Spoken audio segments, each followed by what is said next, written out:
ساڵتان لەبێ شادیم لە کەناڵی یوتیوب شادی ریڤیو. لەم ڤیدیۆماندا باز لە موبایلی ئۆپۆ ڕینۆ ئەکەین. لە پێشترا پێداچونەوەمان بۆ موبایلی ئۆپۆ ڕینۆ 10X زوم کردبوو، لینکەکە لە دیسکریپشنە ئەگەر تەوەسەیەویش بکەیت. بەڵام ئەم جارە وەکو بەڵێمان پێدان لە ڤیدیۆکەی پێشترا باز لە موبایلی ئۆپۆ ڕینۆ ئەکەین کە موبایلێکی ئەز مامناوەندە، ناوەکەی دیارەی کۆمپانیای ئۆپۆیە کە تایبەتمەندیەکانی جیاواز لە 10X زومەکە. تەنها وشەی 10X زومەکە نییە کە جیاوازە، بەڵکو تایبەتمەندیەکانیشی جیاوازە و نرخیشان جیاوازە. با بزانین تایبەتمەندیەکانی چییە و موبایلێکی چۆنە. بەڵام گەر سەبسکرایب کاناڵەکە نەکردووە سەبسکرایب کاناڵەکە بکە و بەڕێوە بکەین.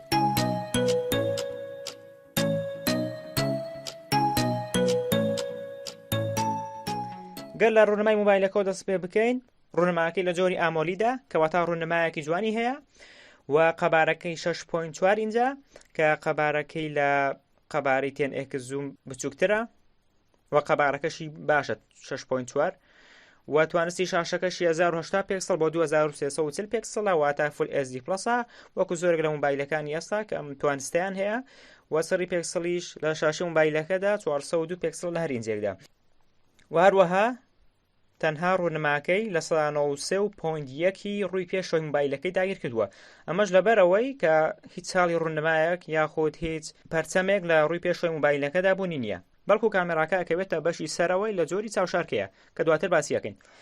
و هەر لە شاشەکەیدا تایبەتمەندی DCI P3 بوونی هەیە کەوا دەکات شاشەکەی جوانتر بێت و ڕووی پێشەوەی موبایلەکە شوشەکەی لە جۆری گۆرێلای ئاستی شەشەمە کە ئاستێکی زۆر بەهێزە، بەرگەی پەستان و زەبری زۆر بەهێز دەگرێت و هەروها لاشەی موبایلەکە لە ئەلمینیۆم پێک هاتووە و پشتەکەشی بە هەمان شێوە شوشەکەی لە جۆری گۆرێلای، بەڵام ئەمیان گۆرێلای ئاستی پێنجەمە، بە هەمان شێوە ئەویش ئاستێکی زۆر بەرزە گۆرێلای ئاستی پێنجەمیش. و بەڕاستی شتێکی زۆر باشی کردووە کۆمپانیای ئۆپۆ کە لە بەشی پشتەوەشیدا شوشەی گۆرێلای بەکارهێناوە، چونکە زۆرێک لە موبایلەکان بەشی پشتەوەیان شوشەیە و ناسکە و زوو ئەشکێت.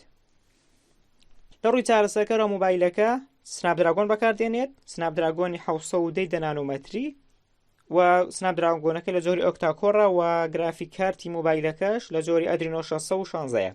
بۆ بیرگە و ڕامیش موبایلەکە بە چەند جۆرێکی جیاواز بەردەستە، بۆ بیرگەی 256 گیگابایتی، بۆ ڕامی 6 گیگابایتی و ڕامی 8 گیگابایتی بەردەستە و بۆ بیرگەی 128 گیگابایتی بۆ ڕامی 6 گیگابایتی بەردەستە و توانای بیرگە زیادکردنی نییە موبایلەکە.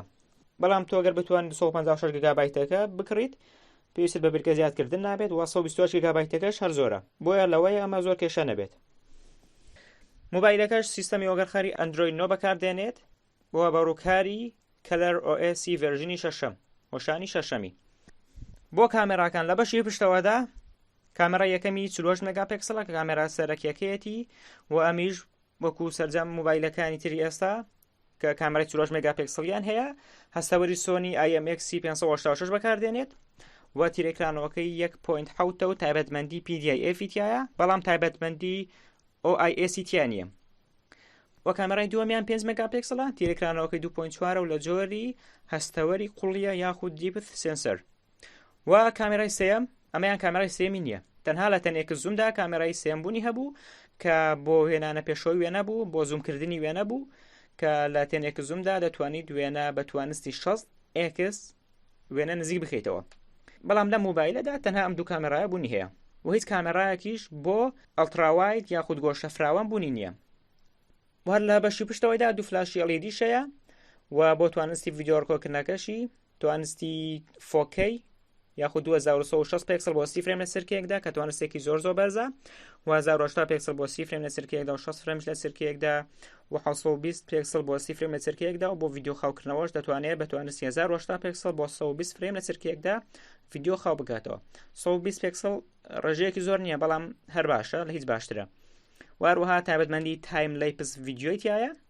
گەر نازانین ئەم تایم لەیپس ڤیدیۆ چییە، بۆ نمونە موبایلەکە خێتە سەر ڤیدیۆ ڕیکۆردی یەکەی بۆ ماوەیەکی زۆر بۆ نمونە بۆ ماوەی نیو سەعات، دواتر لە ڕێم تایبەتمەندیەوە ڤیدیۆکەت بۆ کەمەکاتەوە. واتە بۆ نمونە تۆ ڤیدیۆی ئاسمان دەگریت، ڤیدیۆی هەور دەگریت، بەڵام دەبێت ئەم تایبەتمەندیت پێشتر ئاکتیڤ کرد بێت و بۆ نمونە ڤیدیۆکە چارەگەیەکە، دوای چارەگەکە دەتوانین ڤیدیۆکە لە ماوەی چەند چرکەیەکە بە سەریعی ببینیتەوە. و بۆ کامێرای سەلفیەکەش یەک کامێرایە کە لە جۆری چاوشارکەیە کە شێوەیەکی زۆر جوانی هەیە چاوشارکەیەکەی جیاوازە لە سەرجەم ئەم موبایلانی ئێستا کە بوونیان هەیە کە لە جۆری چاوشارکێ شنەوانیش ئەمیان 16 مێگاپیکسلەوە تێکرانەوەکەی دوویە و تایبەتمەندی SDR-یشی تایە و توانستی ڤیدیۆ ڕکۆردکردنەکەش 1080 پێکسلە بۆ 30 فریم لە چرکێکدا و 720 پێکسلیش بۆ 30 فریم لە چرکێکدا. ئەو گۆشەی کە کامێراکەی کامێرا چاوشارکەکەی پێدەکرێتەوە 11 پلەیە و هەروەها تایبەتمەندیەکیشی هەیە لە کاتی کەوتنە خوارەوەیدا ڕاستەخۆ کامێراکە بە شێوەیەکی خۆکارانە ئاچێتەوە نێوەوە. ئەمە لە تێنێک زوومەکە شابوونی هەبوو و هەروەها لە OnePlus 7 Pro شابوونی هەبوو.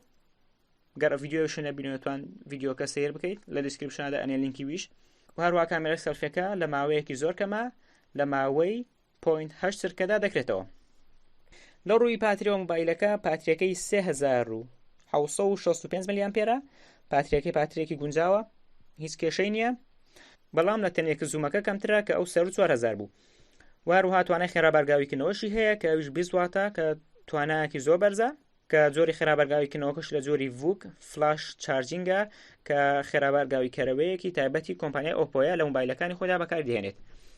لە ڕووی نرخەوە موبایلەکە ئێستا لە کوردستان بە نرخی $530 یاخود کەمتر بەردەستە کە نرخەکەی نزیکەی $100 بۆ $200 فەرقە لەگەڵ تێنێک زوومەکەیە کە نرخەکەی بە پێڕاوەبیرگەکەی جیاوازە. لە دیسکریپشن و کۆمنتی ئۆپۆ ڕینۆ تێنێک زوومەکەیە لەوێ نرخەکەیمان بۆ داناون. لە ڕووی ڕەنگیشە موبایلەکە بە چەند ڕەنگێکی جیاواز بەردەستە، بە ڕەنگی ڕەش و بە ڕەنگی سەوزی زەریا و چەند ڕەنگێکی تریش کە لەسەر ڤیدیۆکە ئیبینن، بەڵام ئەم ڕەنگانە لەوەیە بۆ هەموو شوێنێک بەردەست نابن. هەندێک ڕەنگ هەیە تەنها بۆ چەند وڵاتێکی جیاواز بەردەست دەبێت. بەگشتی موبایلەکە دژە ئاو خۆڵ نییە، توانای بارگاویکردنەوەی لە ڕێی وایرلێسەوە نییە یاخود بێوەیارەوە. دەرچەی بارگاویکردنەوەکەی لە جۆری سیە یاخود تایپی سیە و هەسەوەری پەنجەمۆر لە جۆری ئۆپتیکالە و لە بەشی پێشەوەیەتی لە ژێر ڕوونماکەیدا و دەرچەی بیستۆکی هەیە کە لە بەشی خوارەوەیە و وەک باسمان کرد شوشەی گۆرەلایتی را بەکار هاتووە لە بەشی پێشەوە لە بەشی دواوەشی و توانای خێرابەرگاویکردنەوەی هەیە و توانای لە خۆگرتنی دوو سیمی هەیە و ڕووی پێشەوەی موبایلەکەش بێ پەرچەم و بێ چاڵی ڕوونمایە و بلوتوثی ڤێرژینی 5 بەکاردێنێت کە تازەترین ڤێرژینێتی زۆر خێراتر کراوە و زۆر بەهێزتریش کراوە لە چاو ڤێرژینەکانی پێشووی. سوال بۆ سەرکردنی ڤیدیۆکە لە کۆمنتا پێیان بڵێت بزانین موبایلەکەت پێ چۆنە، شایەنی ئەم نرخەیە و لەدا چەندی ئەدەیتێ. سابسکرایب کەناڵەکە لە بیر مەگە و ڤیدیۆکەش لای خۆشەویر بکە بۆ ئەوەی زۆرترین کەس ببینێت. تاوەکو ڤیدیۆ یەکتر خواتان لەگەڵ.